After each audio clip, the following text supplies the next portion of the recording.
Pertanyaan pertama Buya. Assalamualaikum Buya. Waalaikumsalam warahmatullahi Izin wabarakatuh. bertanya tentang hal yang saat ini sedang ramai diperbincangkan dan banyak pro dan kontranya, yaitu tentang child free. Begini Buya, seorang influencer sudah menikah, mengatakan dia dan suaminya tidak ingin mempunyai anak, karena dia hanya ingin berdua dengan suaminya saja. Dan dia juga takut menjadi orang tua yang tidak bertanggung jawab dan memberi luka pada anak. Dia juga mengatakan bahwa memiliki anak bukan kewajiban dalam hidup, dan menurut dia lebih gampang tidak punya anak.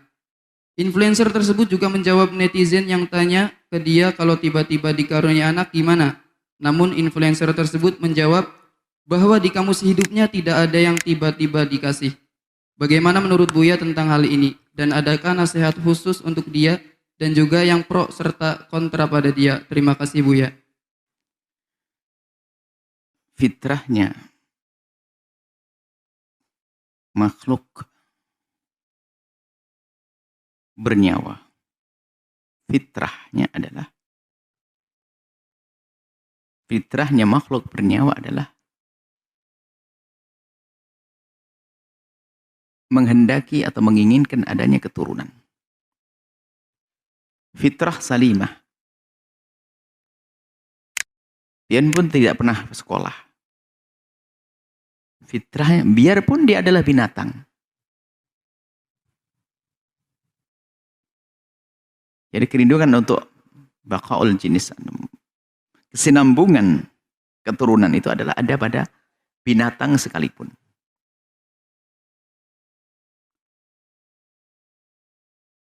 Binatang lihat. Dan binatang lebih santun dari manusia. Dari sisi urusan syahwat, dia urusan binatang dalam urusan itu bukan mengejar urusan syahwat. Sehingga binatang itu ada sebagian binatang itu kalau sudah betinanya itu adalah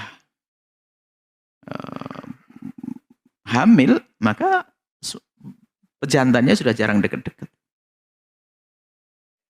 Makanya kalau ada orang mengatakan nafsu binatang, ya, binatang lebih santun manusia.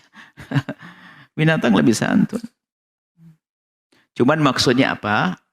Nafsu binatang adalah melakukan hubungan tanpa ada ikatan, itulah kayak binatang. Jadi boleh-boleh sajalah. Tapi binatang sendiri pun ada kerinduan, ada keinginan untuk punya keturunan. Sampai dia keturunan terus manusia apalagi. Semua manusia yang masih sehat fitrahnya, dia akan merindukan keturunan. Maka jika ada sekelompok yang disebutkan, dia adalah hamba-hamba yang perlu didoakan banyak dan perlu diingatkan. Dan perlu dikasihani, karena apa? Fitrahnya yang rusak. Sementara kalau sudah fitrahnya yang rusak, dia banyak membuat alasan, yang sebetulnya alasannya juga dia sendiri tidak bisa menerima. Alasan yang dibuat-buat, dia alasan macam-macam. Kalau saya tidak mau punya anak karena takut nanti saya melakukan sesuatu yang melukai atau menyakitkan anak saya. Kenapa kok jauh-jauh? Mestinya Anda sudah jauh. Saya tidak akan mau menikah karena dalam pernikahan takut saya menyakiti istri saya atau suami saya. Mungkin setelah itu, sudah saya mau nikah, saya tidak mau urusan. Mestinya Anda mengatakan, saya tidak mau urusan deh dengan lawan jenis, takut nanti menyakiti. Paling lumpah, sudahlah saya tidak mau berkumpul dengan manusia, saya hidup di hutan sana, biar saya tidak menyakiti manusia. Lah kok alasannya atau alasannya adalah alasan yang tidak boleh. Jadi kita tidak boleh menghindar dari manusia karena kita takut menyakiti manusia.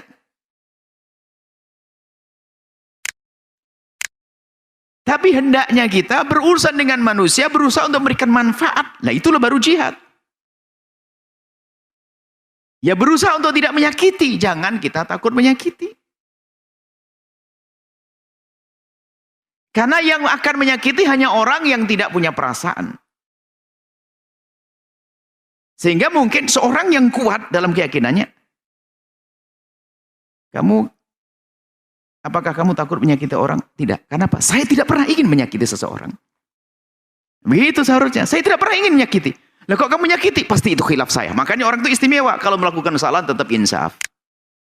Tapi saya akan urusan dengan orang. Kenapa takut menyakiti orang? Tidak, saya ingin bermanfaat orang. Apakah kamu takut menyakiti seseorang? Enggak pernah terlintas kalimat itu. Aku tidak pernah terlintas di benakku, aku takut menyakiti seseorang. Kenapa? Karena aku tidak pernah ingin menyakiti seseorang. Berarti normal, dia benar dia.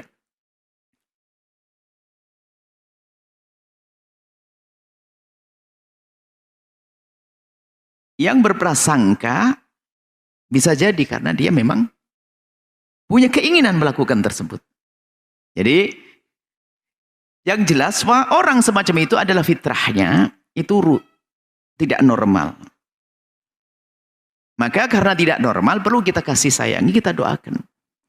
Semoga diberi kesembuhan dan tidak perlu mengajak orang lain. Yang lain jangan mau diajak karena itu akan tidak sesuai dengan fitrahnya. Semua wanita lihat, wanita laki-laki pengen punya keturunan semuanya. Biarpun tahu melahirkan adalah sakit, terus ada fitrah. Baik, kemudian rasa takutnya untuk menyakiti anak itu sebetulnya dijadikan sebagai motivasi positif. Kalau begitu saya akan punya anak dan saya tidak akan menyakiti anak saya. Dan makna tidak menyakiti diperluas, bukan tidak menyakiti di dunia saja. Saya punya iman tidak akan menyakiti di akhirat. Jadi menikahlah Anda, jangan takut dolim kepada istri. Karena apa? Anda orang benar, tidak pernah bercita-cita untuk mendolimi. Lalu bagaimana kalau ternyata saya dolim? Berhentilah dari kedoliman. Karena Anda memang seharusnya tidak mendolimi. Punya anak? Iya, harus punya anak. Lalu bagaimana? Jangan sakiti anakmu. Kalau saya menyakiti, ya karena kamu tidak pernah cita-cita menyakiti, maka berhenti, tobat, nyesal. Jadi itu adalah sekelompok yang perlu dinasihati dan perlu diingatkan. Saudaraku yang mungkin ikut rombongan-rombongan semacam itu, kembalilah kepada fitrah yang sehat. Anda itu sakit. Anda sakit. Seolah-olah ini sebuah kemuliaan agar tidak menyakiti anak, lalu saya tidak punya anak dan sebagainya. Tapi fitrah Anda bertentangan. Bahkan mungkin hati kecil Anda pun nggak mau begitu, hanya karena sudah ikut kelompok, nggak perlu kita punya anak, kita grup nggak punya anak dan sebagainya. Atau Anda ini terbawa oleh orang yang memang sudah divonis dokter nggak punya anak, lalu dia mau grup orang nggak punya anak. Berarti ini orang tamat terjerumus sudah nggak punya anak, dia ngajari orang lain agar tidak punya anak. Yang bisa punya anak ke bawah, sementara orang tidak punya anak pun bisa masuk surga kok, jangan putus asa. Artinya begini, mungkin dia adalah orang tidak punya anak, divonis nggak punya anak. Lalu apa? Dia ingin mencari kawan sebanyak-banyak seperti dia. Loh, itu berarti kan menjerumuskan. Kalau Anda tidak punya anak, maka ketahuilah tidak semua orang sukses di akhirat tidak harus dengan anak. Orang besar Sayyidat Aisyah tidak punya anak, tapi sukses di akhirat. Jadi yang jelas, yang seperti itu adalah fitrahnya yang rusak, perlu dibenahi. Maka kami ingatkan kepada saudara-saudara yang ikut kelompok-kelompok semacam itu, yuk kembali kepada Allah. Fitrah, ada syahwat, kesenang laki perempuan, ada kerinduan punya anak dan seterusnya. Maka harapan itu kan penting, Roja. Harapan kita bisa melihat anak nanti, anak berbakti, anak ini kan indah. Ini harapan, kembalilah normal. Jangan ikut-ikutan. Anda jangan suka ikut-ikutan yang demikian itu. Khawatir Anda terpengaruh juga. Karena kadang-kadang membawa hujah seolah benar. Tidak berbuat dolim. Itu kalimat seolah benar. Akan tetapi bagi orang yang tidak pernah bercita-cita berbuat dolim, nggak akan kebayang mau berbuat dolim. Mustahil seorang ibu hari ini, mungkin ada ibu yang punya. Apakah ada di antara kalian, wahai bapak yang ibu yang baru menikah, kemudian Anda bercita-cita, nanti kalau saya punya anak akan saya siksa sabar. Nggak ada. Akan saya sentil sabar. Nggak ada. Nggak ada. Semuanya nggak ada itu. Mana ada orang mau punya anak menyakiti semua? Nggak ada. Karena nggak pernah bercita-cita menyakiti. Nggak pernah bercita-cita menzalimi. Nggak ada bercita-cita. Cuman karena kita punya hawa nafsu, akhirnya masuk zalim. Karena kita tidak pernah bercita-cita menzalimi, maka kita tarik diri minta maaf. Selesai. Jadi itu perlu didoakan, dan itu adalah tidak dibenarkan. Yang demikian itu bertentangan dengan sunnah baginda Nabi SAW, fitrah yang Allah berlakukan kepada hambanya. Ayo, yang kena yang demikian itu jangan dicaci, akan tapi perlu ditarik dengan halus. Karena bisa saja itu menjadi kelompok. Sehingga orang bangga dengan tidak punya anak, padahal hatinya menjerit ingin punya anak. Karena nggak bisa dibohongi, fitrah itu nggak bisa. Nggak bisa. Tapi kalau orang namanya fitrahnya sakit, seperti laki-laki senang dengan laki-laki, perempuan dengan perempuan. Urusan syahwatnya. Tapi ternyata dalam fitrahnya pengen punya anak, lalu bagaimana beli anak dan sebagainya. Kan loh, unik. Dia laki-laki menikah dengan laki-laki, nggak mungkin punya anak. Perempuan menikah dengan perempuan, akan tapi pengen punya anak, beli sperma. Kan aneh sebetulnya. Ya, karena ini memang fitrahnya rusak, maka semua yang dilakukan juga serba aneh. Maka mereka itu adalah orang-orang yang perlu didoai, dikasih sayangi, ditarik dengan halus agar kembali kepada fitrah, dikembalikan fitrahnya.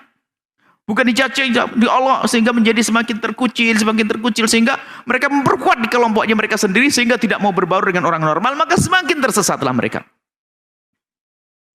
Semoga Allah memberikan hidayah kepada mereka itu. Kita tidak ingin mereka terus seperti itu. Fitrahnya sendiri dia bergolak di dalam dirinya. Dia bergolak di dalam dirinya itu. Jadi yang pro inilah yang perlu kita doakan. Adapun yang kontra tentunya dari sisi yang kami sebutkan tadi. Karena fitrahnya manusia merindukan untuk punya anak. Dan kami sampaikan bagi Anda yang tidak punya anak, ketahuilah untuk masuk surga tidak harus dengan anak. Anda tidak usah berkecil hati. Jangan sampai gara-gara kita ngomongin lo kecut saya tidak punya anak. Anda tidak punya anak. Banyak orang tidak punya anak tapi jadi ahli surga. Mulia. Banyak contoh-contoh orang yang tidak punya anak. Dan yang punya anak banyak juga menjadi ahli surga. Yang enggak benar adalah punya anak tapi tidak mendidik dengan benar. Tapi Anda pun tidak usah takut itu. Akan tapi tugas Anda adalah mendidik semampu Anda. Wallahu a'lam bishawab.